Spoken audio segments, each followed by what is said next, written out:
ഈ നിയമം അനുസരിച്ചല്ല ഗണേശിനെതിരെ കേസെടുത്തത്. ഇന്ത്യൻ ശിക്ഷാ നിയമത്തിലെ 498A, 323, 341 വകുപ്പുകൾ പ്രകാരമാണ് കേസെടുത്തിരിക്കുന്നത്. ഭർത്താവോ ബന്ധുക്കളോ സ്ത്രീയെ ശാരീരികമായോ മാനസികമായോ പീഡിപ്പിച്ചതിന് ചുമത്തുന്ന വകുപ്പാണ് 498A. പരമാവധി 3 വർഷത്തെ തടവ് ശിക്ഷയും പിഴയും ലഭിക്കാവുന്ന ജാമ്യം ലഭിക്കാത്ത കുറ്റമാണിത്. എന്നാൽ ഇന്ത്യൻ ശിക്ഷാ നിയമത്തിലെ ഈ വകുപ്പ് സ്ത്രീക്ക് നീതി ലഭ്യമാക്കാൻ പര്യാപ്തമല്ലാത്തതിനാലാണ് പ്രത്യേക ഗാർഹിക പീഡന നിരോധന നിയമം കൊണ്ടുവന്നത്. ഗണേശിനെതിരെ ഈ നിയമപ്രകാരം കേസെടുത്തില്ല. അതേസമയം ഗണേഷ് കുമാർ നൽകിയ പരാതിയുടെ അടിസ്ഥാനത്തിൽ യാമിനിക്കെതിരെ ഇന്ത്യൻ ശിക്ഷാ നിയമത്തിലെ 324, 506(2) ഉപവകുപ്പ് അനുസരിച്ചാണ് കേസെടുത്തിട്ടുള്ളത്. ആയുധങ്ങൾ ഉപയോഗിച്ച് ആക്രമിച്ചു, വധഭീഷണി മുഴക്കി എന്നീ വകുപ്പുകൾ അനുസരിച്ചാണ് യാമിനിക്കെതിരെ കേസെടുത്തിരിക്കുന്നത്. 3 വർഷത്തെ തടവ് ശിക്ഷ ലഭിക്കാവുന്ന വകുപ്പാണിത്.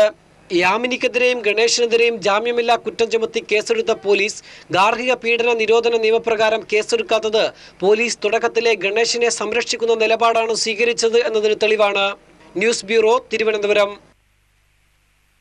യാമിനിക്കും മക്കൾക്കുമായി 75 ലക്ഷം രൂപയും ആസ്തിയുടെ പകുതിയും നൽകാമെന്ന കരാറിൽ നിന്ന് ഗണേഷ് കുമാർ പിന്മാറിയതായി വ്യക്തമാവുന്നു. മാർച്ച് 30-ന് മുൻപ് നഷ്ടപരിഹാരം നൽകുമെന്നായിരുന്നു കരാറിലെ വ്യവസ്ഥ. ഹിന്ദു മതാചാര പ്രകാരം സ്വത്ത് പങ്കിട്ട് വേർപിരിയാമെന്ന കരാർ മന്ത്രി ഷിബു ബേബി ജോൺ നിയമസഭയുടെ മേശപ്പുറത്ത് വെച്ചു. കുട്ടികളുടെ പേരിൽ 75 ലക്ഷം രൂപ സ്ഥിര നിക്ഷേപമിടാമെന്ന കരാറിൽ നിന്ന് യാമിനി പിന്മാറിയതിനാലാണ് കരാർ പ്രായോഗികമാകാതിരുന്നതെന്നാണ് ഗണേഷ് കുമാറിന്റെ വാദം. എന്നാൽ വിവാഹമോചന കരാറിൽ എവിടെയും ഇക്കാര്യം വ്യവസ്ഥ ചെയ്തിട്ടില്ല. മറിച്ച് ആദ്യ കക്ഷിയായ ഗണേഷ് കുമാർ രണ്ടാം കക്ഷിയായ ഭാര്യയ്ക്കും 2 മക്കൾക്കുമായി 75 ലക്ഷം രൂപ നൽകുമെന്നാണ് വ്യവസ്ഥ.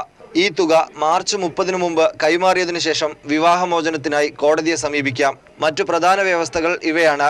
വഴുതക്കാട് ടാഗോർ നഗറിലെ 10.65 സെന്റ് ഭൂമിയും വീടും മാർച്ച് 30-നകം ഭാര്യ യാമിനി തങ്കച്ചിക്കും മക്കൾക്കുമായി നൽകും. ചെന്നൈ സാലിഗ്രാമത്തിലുള്ള ഫ്ളാറ്റ് വിൽപ്പന നടത്തി 6 മാസത്തിനകം 1.5 കോടി രൂപ രണ്ടാം കക്ഷിയായ യാമിനിക്ക് കൈമാറും. ഗണേഷിന്റെ ആകെ ആസ്തിയിൽ 50% യാമിനിക്കും മക്കൾക്കും നൽകും. ഭൂമി, വാഹനങ്ങൾ, ആന തുടങ്ങി 15 ഇനങ്ങളിലാണ് ആസ്തി നിർണയിച്ചിട്ടുള്ളത്. വെള്ളിമണ്ണിൽ 1.5 ഏക്കർ ഭൂമി, പത്തനാപുരത്ത് 11 സെന്റ് ഭൂമി, വാഗമണിലെ 25 സെന്റ് തുടങ്ങിയവ സ്വത്തിൽ ഉൾപ്പെടുന്നു. ഗണേഷിന്റെ സഹോദരി ഭർത്താവ് ടി ബാലകൃഷ്ണൻ IAS-ഉം LIC development officers federation secretary general P ജയപ്രകാശുമാണ് സാക്ഷികൾ.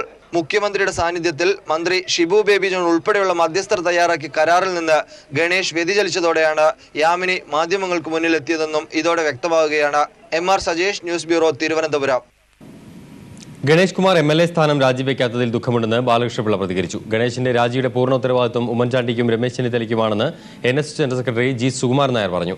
ഉമ്മൻചാണ്ടിക്ക് മുഖ്യമന്ത്രി സ്ഥാനത്ത് തുടരാൻ ധാർമ്മികമായ അവകാശമില്ലെന്ന് പന്ന്യൻ രവീന്ദ്രനും പ്രതികരിച്ചു. MLA സ്ഥാനം രാജിവെക്കുമെന്നാണ് പറഞ്ഞിരുന്നത്.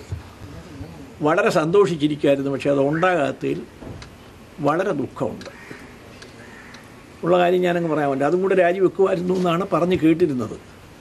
അത് പിന്നെ ഞങ്ങളുടെ കയ്യിലാണ്, അതുകൊണ്ട് പിന്നെ കുഴപ്പമില്ല. ഇപ്പോഴത്തെ ഈ സാഹചര്യത്തിൻ്റെ പൂർണ്ണ ഉത്തരവാദിത്വം മുഖ്യമന്ത്രിക്കും KPCC പ്രസിഡന്റുമാണ് എന്നുള്ള കാര്യത്തിൽ യാതൊരു സംശയമില്ല. അവർ വേണ്ടതുപോലെ പ്രവർത്തിച്ചിരുന്നെങ്കിൽ ഇങ്ങനെ ഒരു സംഭവം ഒഴിവാക്കാമായിരുന്നു. മുഖ്യമന്ത്രി ഗണേഷ് കുമാറിന് വേണ്ടി വഴിവിട്ട് ചെയ്ത കാര്യം എന്താ? വഴിവിട്ട് ചെയ്തിരിക്കുന്നത്, ഗണേഷ് കുമാറിന് നേരത്തെ പരാതി സമർപ്പിക്കാൻ ഒരു സന്ദർഭം ഉണ്ടായി കൊടുത്തു. യാമിനി കൊടുത്ത പരാതി സ്വീകരിച്ചുമില്ല. ഇത് ഒരു കബളിപ്പിക്കലാണ്.